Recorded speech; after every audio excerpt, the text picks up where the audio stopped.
दिल्ली से सिर्फ 80 किलोमीटर दूर हरियाणा के नूंह में साइबर क्राइम की सबसे बड़ी फैक्ट्री चल रही है।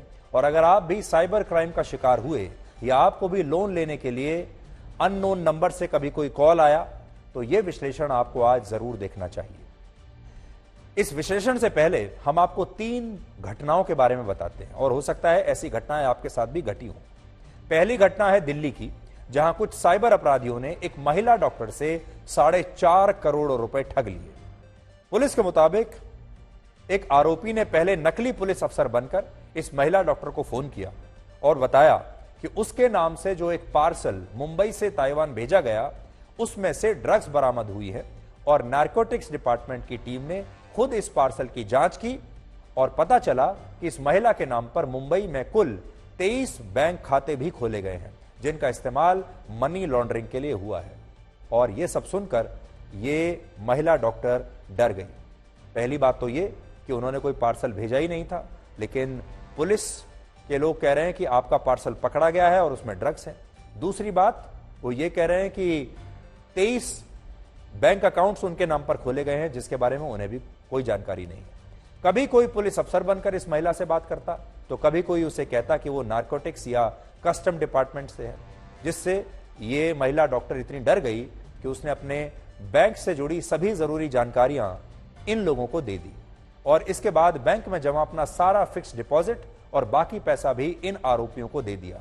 लेकिन बाद में पता चला जो लोग दिल्ली की इस महिला डॉक्टर को फोन कर रहे थे, वो असल में ना तो पुलिस अफसर थे, ना कस्टम डिपार्टमेंट के अफसर थे, वो तमाम लोग साइबर अपराधी थे। अब दूसरी घटना सुनिए, ये भी दिल्ली की है। यहां कुछ दिन पहले एक व्यक्ति को उसके व्हाट्सएप पर एक अननोन नंबर से वीडियो कॉल आया और जब उसने इस कॉल को उठाया, अटेंड किया, तो इस कॉल पर एक महिला थी जो आपत्तिजनक हरकतें वीडियो कॉल पर करने लगी। कुछ सेकंड के बाद इस व्यक्ति ने इस वीडियो कॉल को डिस्कनेक्ट कर दिया, लेकिन इसके बाद एक व्यक्ति ने फर्जी पुलिस अफसर बनकर इस व्यक्ति को कॉल किया और कहा कि क्राइम ब्रांच को ऐसी शिकायत मिली है कि यह व्यक्ति एक सेक्स रैकेट चलाता है और उसके पास एक वीडियो भी है। यह वही वीडियो था जो फर्जी वीडियो कॉल के दौरान अपराधियों ने रिकॉर्ड कर लिया था।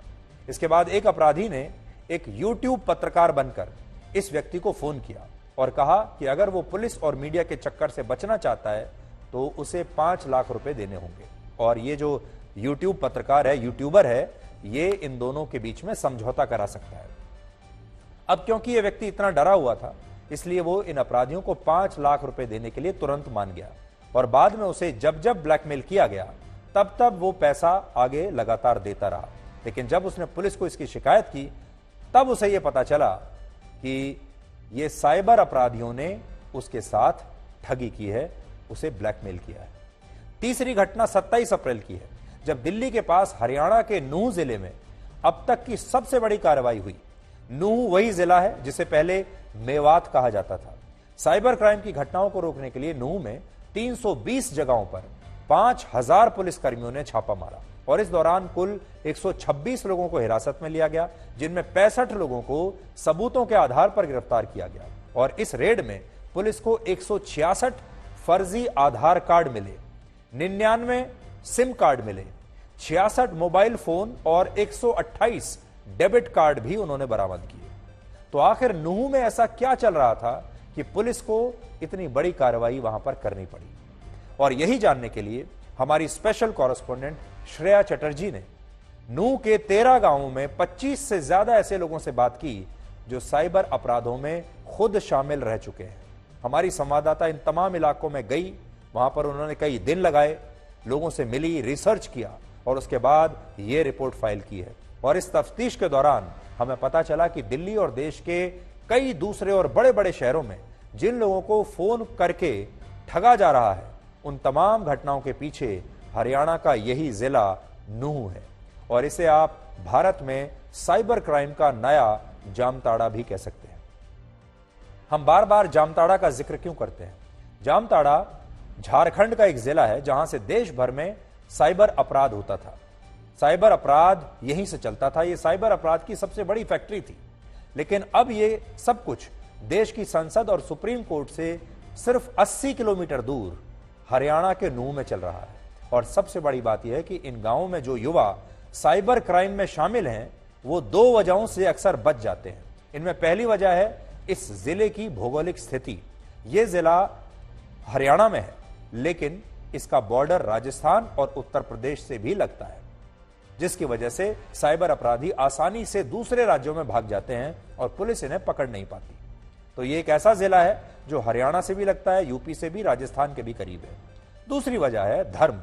नूह जिले की एक बड़ी आबादी एक विशेष धर्म से है और हिंदू इस जिले में अल्पसंख्यक है। यहां मुस्लिम आबादी लगभग 80% है, जबकि हिंदुओं की आबादी सिर्फ 20% है। अब क्योंकि इस जिले में एक खास धर्म के लोग रहते हैं, इसलिए इसकी वजह से बहुत सारे इलाके ऐसे हैं जहां पुलिस का जाना भी बड़ा मुश्किल है, और अगर पुलिस जाती है तो भी कई बार पुलिस के ऊपर गांव के लोग ही पथराव करते हैं, जिससे ये अपराधी भाग जाते हैं और वहां पर सांप्रदायिक तनाव फैल जाता है। इसलिए ये वो इलाके हैं जहां पुलिस भी जाने से डरती है। लेकिन यह मामला इतना खतरनाक है, आज इस बात को समझने की जरूरत है। एनसीआरबी के मुताबिक भारत में हर घंटे एक साइबर क्राइम की 6 घटनाएं होती हैं, यानी हर घंटे साइबर क्राइम की 6 घटनाएं। यह आंकड़ा उन घटनाओं का है जिन्हें रिपोर्ट किया जाता है। हजारों मामले ऐसे भी होंगे जिनमें लोग शिकायत ही नहीं करते, या तो डर जाते हैं या फिर वो सामने नहीं आना चाहते। ये अपराधी अलग अलग ग्रुप्स में रहकर काम करते हैं और इस दौरान लोगों को अलग अलग बहानों से अलग अलग किरदार में रहकर फोन करते हैं। किसी से कहा जाता है कि उसकी 25 लाख या 50 लाख की लॉटरी लगी है, तो किसी को OLX के जरिए लूटा जाता है। अब तो इस तरह की भी घटनाएं हो रही हैं जिसमें लोगों को अश्लील वीडियो कॉल किए जाते हैं और फिर उनका वीडियो बनाने के बाद ब्लैकमेल किया जाता है और उनसे लाखों रुपए की उगाही होती है। ये एक ऐसा अपराध है जिसके बारे में हर कोई जानता है, लेकिन इसके बावजूद ये घटनाएं रुकने की बजाय बढ़ती जा रही हैं। इससे भी बड़ी बात यह है कि जो ज्यादातर लोग इसमें शामिल हैं वो लड़के 12वीं फेल हैं, यानी स्कूलिंग भी नहीं कर पाए। 12वीं कक्षा में फेल होने वाले ये लड़के बड़े बड़े डॉक्टर्स, बड़े बड़े इंजीनियर्स, यहां तक कि बड़े बड़े पुलिस अफसरों को भी फोन कॉल करके ठगने में कामयाब हो चुके हैं। अब आप सोचिए, जो लोग इंजीनियर्स हैं, डॉक्टर्स हैं, बड़े बड़े कॉलेजों से पढ़कर आए हैं, इतने पढ़े लिखे हैं, उन लोगों को ये बहुत कम पढ़े लिखे लोग बेवकूफ बना रहे हैं और ठग रहे हैं। और इन लोगों का ये पूरा बिजनेस मॉडल 2 चीजों से चलता है। एक है मोबाइल फोन के लिए फर्जी सिम कार्ड और दूसरा फर्जी बैंक खाते। फर्जी सिम कार्ड इन लोगों को 1000 रुपए में उन ट्रक ड्राइवरों से मिल जाते हैं जो पश्चिम बंगाल और उड़ीसा से आते जाते रहते हैं। और फर्जी बैंक खातों के पीछे भी एक पूरा सिस्टम है, जिसमें पहले एक ग्रुप बनाकर कुछ लोगों को नौकरी दिलाने का लालच दिया जाता है। इसके बाद बैंकों में इन लोगों का नया बैंक अकाउंट खुलवाने के लिए उनसे जरूरी कागजात मांग लिए जाते हैं और फिर उनका KYC भी करा दिया जाता है। जब इन लोगों को नौकरी नहीं मिलती तो ये अपने इन बैंक खातों को भूल जाते हैं और बाद में यही बैंक खाते 5 से 6 हजार रुपए में इन साइबर अपराधियों को बेच दिए जाते हैं, जिनमें बाद में ठगी का पैसा आता है। और ये सब कुछ बहुत शातिर तरीके से होता है। इससे भी बड़ी बात यह है कि ये सब कुछ 10वीं और 12वीं कक्षा में फेल होने वाले बेरोजगार लड़के कर रहे हैं। इसलिए आज आपको नूह से हमारी ये ग्राउंड रिपोर्ट बहुत ध्यान से देखनी चाहिए, क्योंकि साइबर अपराध नए जमाने की चोरी है।